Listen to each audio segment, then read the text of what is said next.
A Borsod-Abaúj-Zemplén megyei Abaújváron járunk, a vármegye névadó településén.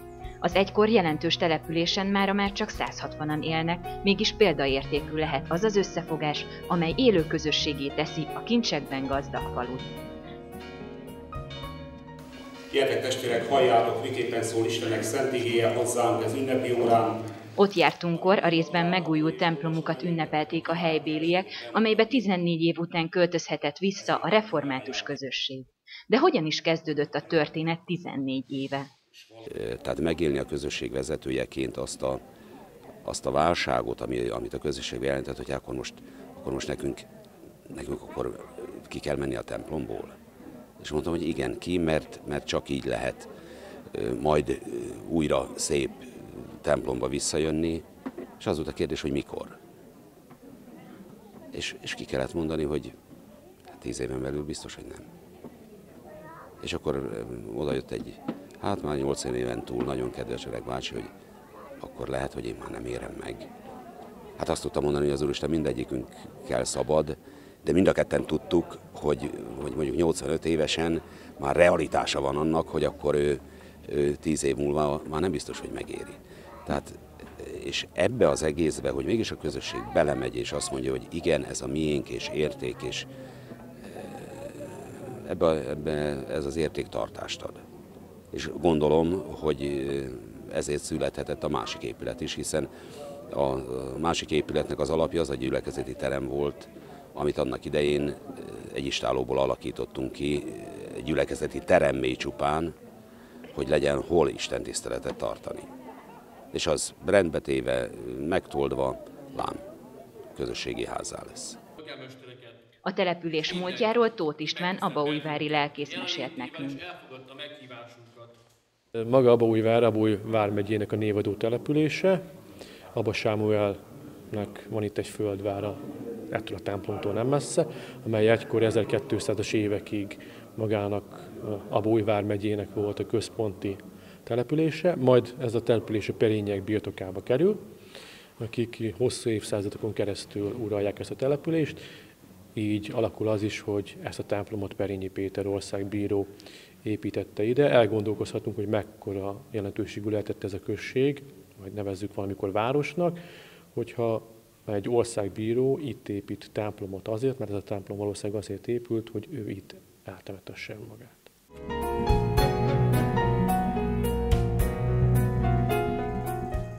A templomról 1912-ben kiderült, hogy egyedülálló módon közel 500 négyzetméter gótikus falfestménnyel rendelkezik. A freskók jó állapotban való fennmaradásának magyarázata az, hogy a falu nem sokkal a templom felépülte után református lett, az új hit jegyében pedig egyszerű fehérre messzelték a falakat. Ezeket a feltáró munkákat követte a 14 évvel ezelőtt kezdődő ásatás, amely szintén tartogatott meglepetéseket. Kiküldtek ide egy régész, aki egy kezdő régész volt, ez volt az első ásatása, egy hölgy, nem tudom, elmondhatom a nevét, Markó Ágnesnek hívták, és hát ő elkezdett ásni, ásogatott, sok mindent nem talált, még nem itt a szószék alján leásott olyan 2 méter mélyre, ahol talált egy csontváz házaspárt, így fogalmazhatom meg. Azért itt ásott nem, mert a falubeliek elmondása szerint itt valahol lenni kellene egy alagútnak. Alagútot nem talált, de megtalált ezt a házaspárt, itt szépen elkezdett kitisztogatni kis ecsettel, minden, ahogy a filmekben vagy tévében szokta az ember, hogy ő azt majd utána lefényképezi, és szerintem 10 perc munkája volt hátra, amikor akkor még a Mátyás nevű gyermekünk 1 éves volt, az ölemben megálltam, itt a 2 méteres gödör felett, és néztem, hogyan munkálkodik, és éreztem, hogy a talaj elkezd alattam besüllyedni, annyira besüllyedt, hogy a régész hölgyet derékig körülbelül betemettük, az összes holmi, a telefontól kezdve a jegyzetelésig minden ott maradt, meg a 2 napos munkája, mert 2 napig szépen ecsetelt. Hát utána 2 napig újra elkezdte előszedni az ifjú párt, sikerült megtalálni újra, a csontvázokat megtisztította, csak ő akart csinálni réteg mintát is. Ez azt jelenti, hogy megnéz a templomon, milyen rétegek vannak a talajban, és mivel az egyik oldal beomlott, onnan már nem tudott igazán rajzolni, a másik oldalt kezdte el figyelni, és akkor vették észre, hogy a felső kő, amit ők nem szedtek fel a feltáráskor, Ez egy egybefüggő 2x1 méteres kődarab, ami nem egy sima kő, hanem felirat van az oldalon, és kiderült, hogy Perényi Péter országbíró sírköve az a járólap, amit ők kőnek gondoltak.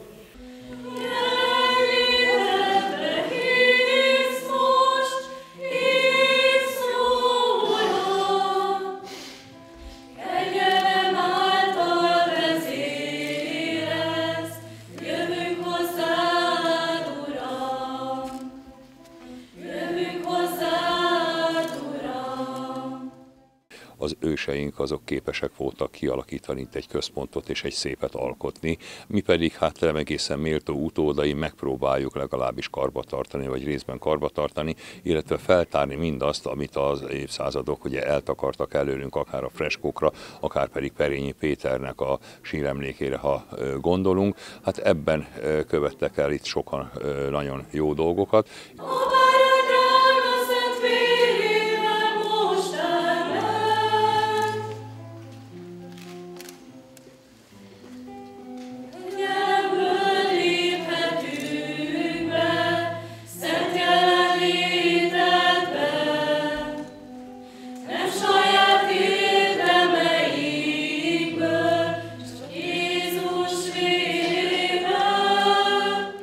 Ezek a kis közösségek szeretik a templomukat, szeretik az Úristent, és ez a szeretet abba az irányba mozdítja őket, hogy mégiscsak együtt maradjanak, és annyian, amennyien, de lelki értelemben növekedés legyen. Tehát nem számszerű növekedés, hanem lelki gazdagodás. És ez jó, és ennek örülünk igazából.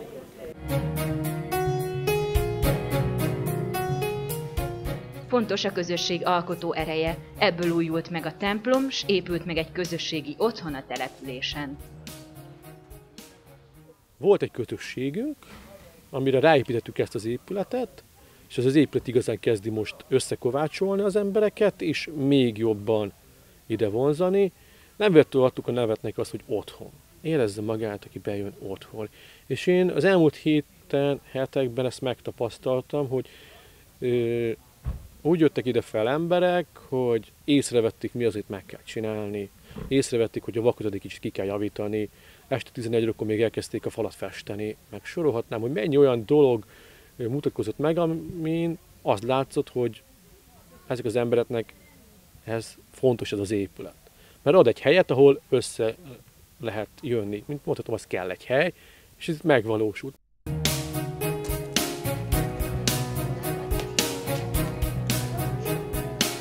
Szerezzenek hasznos tudást, fontos közösségi élményeket, érezzék a magukénak. Legyen benne sok sikerük, ezt kívánok Istvánnak is, Viktóriának és minden abautánnak sok szeretettel.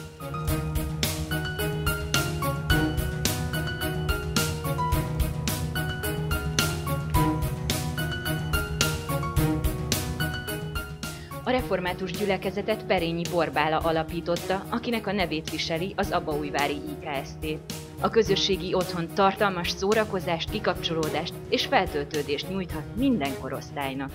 Azért mertük beadni ezt a pályázatot, mert volt múltunk, amiből hozhattunk magunkkal programokat, sok-sok dolgot, sok-sok embert, sok-sok réteget, akit elértünk eddig, mert hogyha ez nem lett volna, akkor nem is mertük volna beadni a pályázatot. Ezeket szeretnénk továbbvinni, gyülekezeti rendezvényeinket, amik nem mindig istentiszteleteket kell ez alatt érteni, tehát ezekben vannak egészségmegőrző dolgoktól elkezdve kreatív dolgok, bábcsoportja van a gyülekezetnek például, és ezt természetesen szeretnénk azokkal a programokkal kiegészíteni, ami ugye elvárás is volt a pályázat részéről, és ezt is egy olyan otthoni környezetben, egy olyan baráti környezetben szeretnénk megvalósítani. Én nem egy rideg, egy hideg, hanem szeretnénk, hogyha ez a gyülekezeti otthon mindenkinek az otthona lehetne, és mindenki jól érezni magát, és mindenki megtalálná azt, amire szüksége van.